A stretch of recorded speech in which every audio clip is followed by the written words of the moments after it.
इसमें हम देखेंगे कि सिलेंडर लाइनर क्या होता है, सिलेंडर लाइनर कितने प्रकार की होता है, सिलेंडर लाइनर लगाते कैसे हैं और सिलेंडर लाइनर की थिकनेस कितनी होती है, मोटाई कितनी होती है। तो ये सब जानकारी हम देखेंगे इस वीडियो में। तो मित्रों नमस्कार, आज हम आ चुके हैं क्लास 6 में। तो चलिए चलते हैं बिना टाइम को वेस्ट किए अपने इस लेक्चर पे। तो यहाँ पे हम दिखे सिलेंडर लाइनर। सबसे पहले हम लोग जानेंगे कि सिलेंडर लाइनर होता क्या है।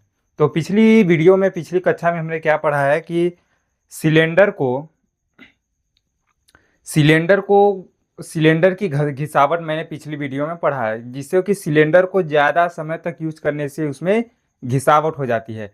तो मैंने क्या देखा था कि वहाँ घिसावट दो प्रकार की होती है। कौन कौन? टेपर घिसावट और अंडाकार घिसावट, टेपर ग्राइंड और ओबिलिटी। हमने उसमें पिछले वीडियो में, अगर आप नहीं देखे होंगे तो जाके देख सकते हैं। तो उसमें मैंने घिसावट पढ़ा था कि सिलेंडर को अधिक समय तक उपयोग करने से वो घिस जाते हैं। तो मैं यहाँ पे देखूंगा कि सिलेंडर को बार बार तो हम चेंज कर नहीं सकते हैं, सिलेंडर को बार बार हम यूज नहीं कर सकते हैं। इसके लिए हमें कुछ उसके लिए समाधान करना होगा। तो मैं देखता हूँ इसके समाधान के लिए मैंने यहाँ पे क्या लिया आया, सिलेंडर लाइनर। तो सिलेंडर लाइनर होता क्या है, जैसे कि हमारा क्या है, 4 सिलेंडर इंजन है। ये हमारा यहाँ पे फिगर बनाया हूँ मैं, ये हमारा 4 सिलेंडर इंजन है। तो इसमें एक पतला सा हम क्या लगाएंगे, इसके बीच में यहाँ पे क्या लगाएंगे, cylinder liner. Cylinder liner, cylinder liner ये अलग से हम यूज करेंगे, इमेज डिस्टर्ब हो रहा है। तो यहाँ पे हम सिलेंडर के बीच में क्या लगाएंगे, सिलेंडर लाइनर। जैसे कि कोई भी हमारा वो क्या बोलते हैं उस क्रिया होगी, तो हमारा सबसे पहले पिस्टन ऊपर नीचे जो भी हमारा कार्यक्रम होगा, जैसे कि मैंने अगले वीडियो में सब चीज़ सक्शन, कंप्रेशन, पावर एग्जॉस्ट सब पे मैं चर्चा करूंगा। इसलिए उधर के जो पार्ट हमारा है, जो वीडियो में मैंने स्टार्ट किया लेक्चर, उसी को मैं देखूंगा। तो सिलेंडर हमारा क्या है कि सिलेंडर जब घिसेगा, अधिक समय तक उपयोग करेंगे तो घिसेगी। तो सिलेंडर बार बार हम चेंज नहीं कर सकते, क्योंकि उसका कास्ट प्राइस बहुत ज़्यादा होता है। तो इसलिए हम सिलेंडर लाइनर का प्रयोग करते हैं। सिलेंडर लाइनर को सिलेंडर में फिट करते हैं, जिसकी हम देखेंगे कितना मोटा होता है, कितना चौड़ा होता है, कैसे क्या होता है। तो सिलेंडर लाइनर, घिसे सिलेंडर को रिपेयर करने के लिए सिलेंडर लाइनर का उपयोग किया जाता है। घिसे सिलेंडर को रिपेयर करने के लिए क्या उपयोग करते हैं, सिलेंडर लाइनर का उपयोग करते हैं। और सिलेंडर को घिसने से यानी वार्न आउट से बचाने के लिए सिलेंडर लाइनर्स का प्रयोग होता है। सिलेंडर को घिसने से बचाने के लिए सिलेंडर लाइनर का प्रयोग किया जाता है, और सिलेंडर को घिसे सिलेंडर को रिपेयर करने के लिए सिलेंडर लाइनर का प्रयोग किया जाता है। Types of liner, cylinder liner दो प्रकार का होता है। कौन कौन? ड्राई लाइनर और वेट लाइनर। अब देखते हैं कि ड्राई लाइनर क्या होता है और वेट लाइनर क्या होता है। ड्राई लाइनर की थिकनेस कितनी होती है? थिकनेस मतलब मोटाई होता है 1/16 इंच से 1/8 इंच होता है ड्राई लाइनर की। ड्राई लाइनर की मोटाई 1/16 इंच से, ये जो हम चिन्ह मारे हैं दो ठो, ये इस प्रकार का टिक, ये क्या होता है, इंच का टिक होता है। 1/16 इंच से 1/8 इंच इसकी मोटाई होती है। इसे बोर के व्यास में फिट किया जाता है। ये हमारा जो बोर है, इसके बोर के व्यास में फिट किया जाता है। बाहरी सतह का पानी के साथ संपर्क नहीं रहता है। इसके नाम से खुद ही स्पष्ट है कि ये क्या है, ये ड्राई लाइनर है। इसका बाहरी सतह से पानी के साथ कोई संपर्क नहीं रहता है। लाइनर का व्यास सिलेंडर के व्यास से 0.002 इंच से 0.004 इंच तक बड़ा रखा जाता है, क्योंकि अच्छी फिटिंग और अच्छी ऊष्मा निष्कासन के लिए। ये जो है हमारा ये ड्राई लाइनर, मान लीजिए यहाँ पे मैं क्या यूज कर रहा हूँ, ड्राई लाइनर। यहाँ पे फोकस करिएगा, यहाँ पे ये क्या है हमारा, मान लीजिए ये हमारा ड्राई लाइनर है। तो जो हमारा सिलेंडर है, इस सिलेंडर से हम अपने लाइनर को, भले सिलेंडर में हम उसको डालेंगे, मान लीजिए हमारा क्या है, सिलेंडर है और इसको, ये हमारा लाइनर है। तो भले हम इस सिलेंडर में इसको डालेंगे, बोर के व्यास में डालेंगे, लेकिन ये हमारा लाइनर का क्या होगा, मोटाई ज्यादा होगी, इसकी थिकनेस ज्यादा होगी। क्या लिखा है कि लाइनर का व्यास सिलेंडर के व्यास से ये बहुत इंपॉर्टेंट क्वेश्चन है, 0.002 इंच से 0.004 इंच तक बड़ा रखा जाता है। ड्राई लाइनर का व्यास सिलेंडर के व्यास से 0.002 इंच से 0.004 इंच तक बड़ा रखा जाता है, क्योंकि अच्छी फिटिंग और अच्छी ऊष्मा का निष्कासन, उसमें कोई लीकेज ना हो। बड़ा रहेगा तो अच्छे से फिट हो जाएगा, उसकी अच्छी फिटिंग होगी और ऊष्मा निष्कासन का अच्छा उपयोगी होगा। अब हम पढ़ते हैं वेट लाइनर। वेट लाइनर की मोटाई कितनी होती है, 3/16 इंच से 1/4 इंच।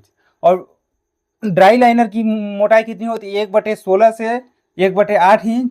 और वेट लाइनर की मोटाई कितनी होती है, 3/16 इंच से 1/4 इंच। यह पानी या शीतलक के संपर्क में रहता है पानी यानी वाटर, शीतलक यानी कूलेंट। जैसे कि हम लोग कूलेंट वाटर यूज करते हैं गाड़ी में, तो पानी और शीतलक के संपर्क में रहता है wet liner. Rings are made by synthetic rubber, ये कृत्रिम रबर से बनाया जाता है फॉर पैकेजिंग के लिए। पैकेजिंग के लिए हम इसको अच्छी पैकेजिंग के लिए अच्छी से फिट करने के लिए कृत्रिम रबर का उपयोग करते हैं। पैकेजिंग का मतलब कि लाइनर को फिट करने के बाद इंजन में पानी ना जाए, इसलिए रबर लगा के पैक किया जाता है। जो हमारा वेट लाइनर होता है, वेट लाइनर को फिट करते हैं तो इसके ये, क्योंकि वेट लाइनर हमारे पानी के संपर्क में रहता है, कूलेंट के संपर्क में रहता है, तो इसको अच्छे से फिटिंग करने के लिए कृत्रिम रबर का उपयोग करते हैं, जिसमें कोई इंजन के अंदर कोई किसी भी प्रकार की पानी न जाए। अब हम देखते हैं ये एक विधिवत तरीके से कि सिलेंडर लाइनर क्या बोलते हैं, कि ड्राई लाइनर और वेट लाइनर में अंतर क्या है। ये हम क्या अब ड्राई लाइनर और वेट लाइनर में अंतर देख रहे हैं। तो ड्राई लाइनर और ये हमारा क्या है, वेट लाइनर।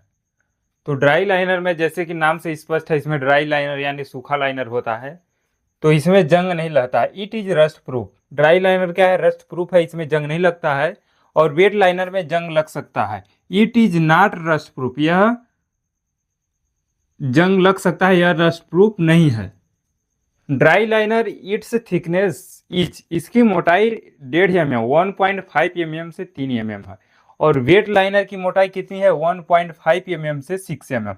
1.5 mm से 6 mm इसकी मोटाई वेट लाइनर की होती है, और 1.5 mm से 3 mm ड्राई लाइनर की होती है। It is not directly contacted with water. Dry liner, फिर से इसके नाम से स्पष्ट हो रहा है कि ड्राई लाइनर ये सूखा लाइनर है, जंग नहीं लगता है। तो इसमें क्या बोला कि यह डायरेक्ट पानी के संपर्क में नहीं रहता है। ड्राई लाइनर डायरेक्ट पानी के संपर्क में नहीं रहता है। It is directly connected with water, इसका पानी से सीधा संपर्क रहता है, यानी कूलेंट से। वेट लाइनर का पानी से कूलेंट से सीधा संपर्क रहता है, और ड्राई लाइनर का पानी से सीधा संपर्क नहीं रहता है। ये बात ध्यान में देनी है। यह एक जगह फंसता है। It has flange at the one end, जैसे कि मैं लाइनर पे फंसाता हूं, यहाँ पे देखिए, ये हमारा लाइनर है, ये हमारा लाइनर है, सॉरी डिस्टर्ब चित्र हो गया। और ये हमारा क्या है, सिलेंडर है। तो इसको फंसाने में मान लीजिए एक जगह ये फंस जाएगा, एक जगह वो फंस गया है। ऐसे यहाँ पे हम कुछ दे देते हैं, यहाँ पे फंस गया, इस प्रकार से ये बोल रहा है। It has flange at the one end, यह एक जगह फंसता है। It has flanged on both ends, यह दो जगह फंसाया जाता है। जैसे कि मान लीजिए वेट लाइनर है, तो यहाँ भी फंसाना होता है, यहाँ भी फंसाना होता है, इस प्रकार से। मतलब फिट, ये जो फंसाने की फ्लैंग की बात कर रहा है, तो वो फिटिंग करने की बात कर रहा है कि जैसे हमारी उंगली देखिए कि यहाँ एक जगह फंसा, दो जगह फंसा, तो इस प्रकार से हमारा बात कर रहा है ये फ्लैंग की बात। ये एक जगह फंसा है और वेट लाइनर हमारा दो जगह फंसाया जाता है। पैकिंग जरूरी नहीं होता, क्योंकि पानी के सीधा संपर्क में नहीं होता है। No need of packing with flange. और वेट लाइनर क्या बोलता है कि it require packaging with flange to stop leakage. अब यहाँ पे समझिए, हमारा क्या है कि ड्राई लाइनर को पैकिंग की ज़्यादा जरूरत नहीं होती है, क्योंकि वो पानी के संपर्क में सीधा नहीं होता है, कूलेंट के सीधा संपर्क में नहीं होता है। और इसके वेट लाइनर की पैकिंग के लिए इसलिए जरूरी होता है, क्योंकि वो पानी के सीधा संपर्क में रहता है, कूलेंट के सीधा संपर्क में रहता है। अगर उसकी सही ढंग से पैकेजिंग नहीं होगी, सही ढंग से पैकिंग नहीं होगी, तो उसका पानी क्या हो जाएगा, कूलेंट क्या हो जाएगा, इंजन में चला जाएगा। इसलिए हम उसको पैकिंग के लिए कृत्रिम रबर का, सिंथेटिक रबर का प्रयोग करते हैं, कृत्रिम रबर का प्रयोग करते हैं वेट लाइनर का, जैसे कि हमने पीछे पढ़ा था। तो पैकिंग के लिए अब क्या बोलता है 6 नंबर पे, बाहरी सतह पर अच्छी फिनिशिंग होना चाहिए। It require smooth finish on outer side. और वेट लाइनर क्या बोलता है, it do not require outer side भी फिनिश, मतलब बाहरी सतह पे इसकी फिनिशिंग की ज़्यादा जरूरी नहीं होती। क्यों नहीं होती है, फिर समझिए। ड्राई लाइनर में फिनिशिंग की जरूरी इसलिए होती है कि उसमें कहीं से पानी न चला जाए, कहीं से उसका पानी में संपर्क ना हो जाए, इसलिए उसकी फिनिशिंग की ज़्यादा जरूरी होती है। वेट लाइनर, ऐसा बात नहीं है कि वेट लाइनर में जरूरी, उसमें भी जरूरी है, लेकिन इसकी अपेक्षा, तुलना, समझिए।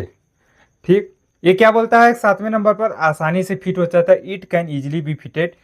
और ये it require skill to fit. Dry liner हमारा एक जगह फंसाया जाता है, ऐसे डाल देते हैं, फिट हो जाता है हमारा ड्राई लाइनर।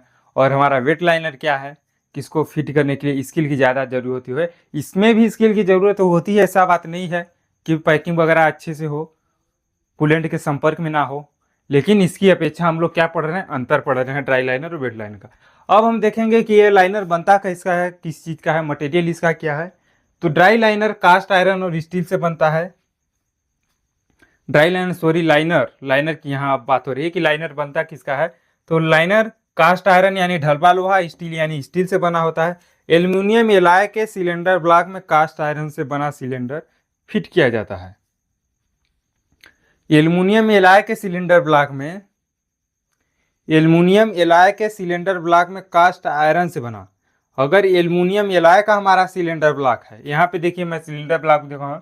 अगर हमारा सिलेंडर ब्लॉक की फिर मैं पिछली कक्षाओं में चर्चा कर रहा हूँ कि सिलेंडर ब्लॉक हमारा एयर कूल्ड है, तो हमारा इंजन एयर कूल्ड है, तो हमारा सिलेंडर ब्लॉक क्या होगा, एल्यूमिनियम एलॉय का होगा। अगर हमारा इंजन वाटर कूल्ड है तो हमारा सिलेंडर ब्लॉक किसका होगा, कास्ट आयरन का होगा। यहाँ पे क्या बोलता है, एल्यूमिनियम एलॉय के सिलेंडर ब्लॉक में कास्ट आयरन से बना लाइनर प्रयोग किया जाता है।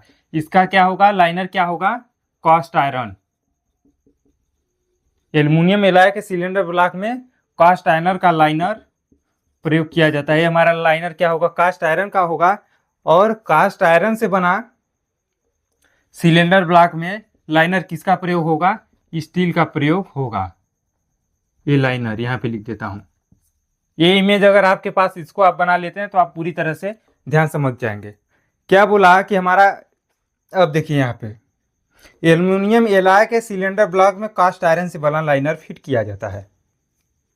एल्यूमिनियम एलॉय का हमारा सिलेंडर ब्लॉक है, तो मैं पिछली कक्षा में बहुत ही आसान ट्रिक से समझाया हूँ, तो उसको पीछे वीडियो जाके आप देख सकते हैं। यहाँ पे सिलेंडर ब्लॉक हमारा एयर कूल्ड है, इंजन हमारा एयर कूल्ड है। यहाँ पे मैं इंजन दर्शा रहा हूँ, इंजन हमारा एयर कूल्ड है, तो सिलेंडर ब्लॉक हमारा एल्यूमिनियम एलॉय से बना होगा और लाइनर हमारा कास्ट आयरन से बनेगा। ओके, और हमारा इंजन वाटर कूल्ड है, तो सिलेंडर ब्लॉक हमारा कास्ट आयरन से बनेगा और लाइनर हमारा स्टील से बनेगा। अब आयरन वाली बात आई तो यहाँ पे पढ़ते हैं, एल्यूमिनियम एलॉय के सिलेंडर ब्लॉक में कास्ट आयरन से बना लाइनर फिट किया जाता है। कौन सा आयरन होता है, nitriding cast iron. Nitriding cast iron क्या होता है, गैस हार्डनिंग प्रोसेस, सतह कठोरीकरण प्रक्रम के लिए, जो हमारा सतह होता है कठोरीकरण प्रक्रम के लिए NH3 अमोनिया यूज्ड इसमें होता है। और कास्ट क्रोमियम आयरन क्या होता है, सरफेस हार्ड के लिए बनाया होता है। तो अगर मैं आसान से आसान तरीके में आपको समझाने की कोशिश किया हूं, अगर आप डायरेक्ट इस वीडियो पे आए होंगे तो आपको पीछे कक्षाओं को देखना जरूरी होगा, तो आप लोगों को समझने में आसानी होगी। अगर आपको वीडियो अच्छी लगी तो लाइक, चैनल को सब्सक्राइब जरूर कीजिए। और अगली कक्षा में हम लोग पढ़ेंगे क्रैंक केस क्या होता है, एयर ब्रीदर वगैरह सब चीज़ हम लोग क्रमशः आगे आगे पढ़ते जाएंगे। तो चैनल को सब्सक्राइब करिए और थोड़ा सपोर्ट करिए, जिससे मैं डिजिटल बोर्ड ले सकूं और समझाने में आसानी हो। धन्यवाद।